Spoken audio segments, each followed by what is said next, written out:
I'm Lory. I love stories.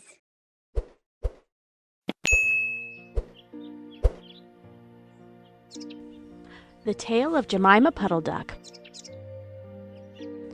What a funny sight it is to see a brood of ducklings with a hen. Listen to the story of Jemima Puddle Duck, who was annoyed because the farmer's wife would not let her hatch her own eggs. Her sister-in-law, Mrs. Rebecca Puddle Duck, was perfectly willing to leave the hatching to someone else. "I have not the patience to sit on a nest for 28 days, and no more have you, Jemima. You would let them go cold, you know that you would." "I wish to hatch my own eggs. I will hatch them all by myself," quacked Jemima Puddle Duck. She tried to hide her eggs, but they were always found and carried off. Jemima Puddle Duck became quite desperate. She determined to make a nest right away from the farm. She set off on a fine spring afternoon along the cart road that leads over the hill.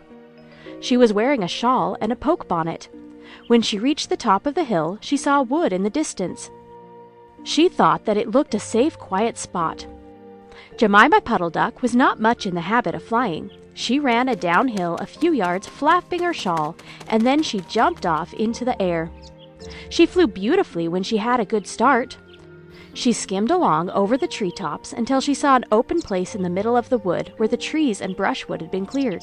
Jemima alighted rather heavily and began to waddle about in search of a convenient, dry nesting place. She rather fancied a tree stump amongst some tall foxgloves. But, seated upon the stump, she was startled to find an elegantly dressed gentleman reading a newspaper. He had black prick ears and sandy-colored whiskers. "Quack!" said Jemima Puddle Duck, with her head in her bonnet on one side. "Quack!" The gentleman raised his eyes above his newspaper and looked curiously at Jemima. "Madam, have you lost your way?" said he. He had a long bushy tail, which he was sitting upon, as the stump was somewhat damp. Jemima thought him mighty civil and handsome. She explained that she had not lost her way, but that she was trying to find a convenient dry nesting place. "Ah, is that so? Indeed," said the gentleman with sandy whiskers, looking curiously at Jemima. He folded up the newspaper and put it in his coat-tail pocket. Jemima complained of the superfluous hen. "Indeed, how interesting! I wish I could meet with that fowl. I could teach it to mind its own business. But as to a nest, there is no difficulty. I have a sackful of feathers in my woodshed." "No, my dear madam, you will be in nobody's way. You may sit there as long as you like," said the bushy-tailed gentleman.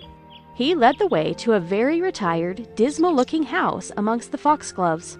It was built of faggots and turf, and there were 2 broken pails, one on top of another, by way of a chimney.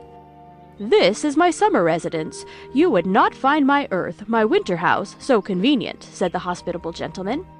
There was a tumble-down shed at the back of the house, made of old soap boxes. The gentleman opened the door and showed Jemima in. The shed was almost quite full of feathers. It was almost suffocating, but it was comfortable and very soft. Jemima Puddle Duck was rather surprised to find such a vast quantity of feathers, but it was very comfortable, and she made a nest without any trouble at all. When she came out, the sandy-whiskered gentleman was sitting on a log reading the newspaper. At least he had it spread out, but he was looking over the top of it. He was so polite that he seemed almost sorry to let Jemima go home for the night. He promised to take great care of her nest until she came back again the next day. He said he loved eggs and ducklings, and he should be proud to see a fine nestful in his woodshed. Jemima Puddle Duck came every afternoon. She laid 9 eggs in the nest. They were greeny white and very large. The foxy gentleman admired them immensely. He used to turn them over and count them while Jemima was not there. At last, Jemima told him that she intended to begin to sit next day. "And I will bring a big bag of corn with me, so that I never need leave my nest until the eggs are hatched. They might catch cold," said the conscientious Jemima. "Madam, I beg you not to trouble yourself with the bag. I will provide oats, but before you commence your tedious sitting, I intend to give you a treat. Let us have a dinner party all to ourselves. May I ask you to bring up some herbs from the farm garden to make a savory omelette? Sage and thyme and mint and 2 onions and some parsley. I will provide the lard for the stuff yard for the omelette," said the hospitable gentleman with sandy whiskers. Jemima Puddle Duck was a simpleton. Not even the mention of sage and onions made her suspicious. She went round the farm garden, nibbling off snippets of the different sorts of herbs that are used for stuffing roast duck. And she waddled into the kitchen and got 2 onions out of a basket.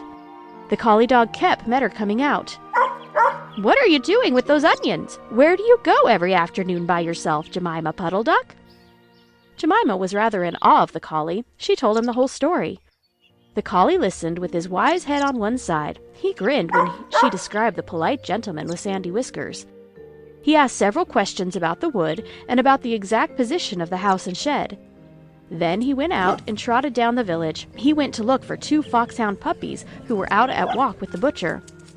Jemima Puddle Duck went up the cart road for the last time on a sunny afternoon. She was rather burdened with branches of herbs and 2 onions in a bag.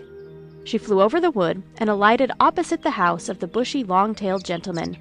He was sitting on a log. He sniffed the air and kept glancing uneasily around the wood. When Jemima alighted, he quite jumped. "Come into the house as soon as you have looked at your eggs. Give me the herbs for the omelet. Be sharp." He was rather abrupt. Jemima Puddle Duck had never heard him speak like that. She felt surprised and uncomfortable. While she was inside, she heard pattering feet round the back of the shed. Someone with a black nose sniffed at the bottom of the door and then locked it. Jemima became much alarmed. A moment afterwards there were the most awful noises, barking, baying, growls and howls, squealing and groans, and nothing more was ever seen of that foxy, whiskered gentleman. Presently, Kep opened the door of the shed and let out Jemima Puddle Duck. Unfortunately, the puppies rushed in and gobbled up all the eggs before he could stop them. He had a bite on his ear, and both the puppies were limping. Jemima Puddle Duck was escorted home in tears on account of those eggs. She laid some more in June, and she was permitted to keep them herself, but only 4 of them hatched.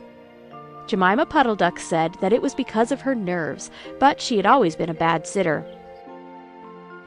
The end of The Tale of Jemima Puddle Duck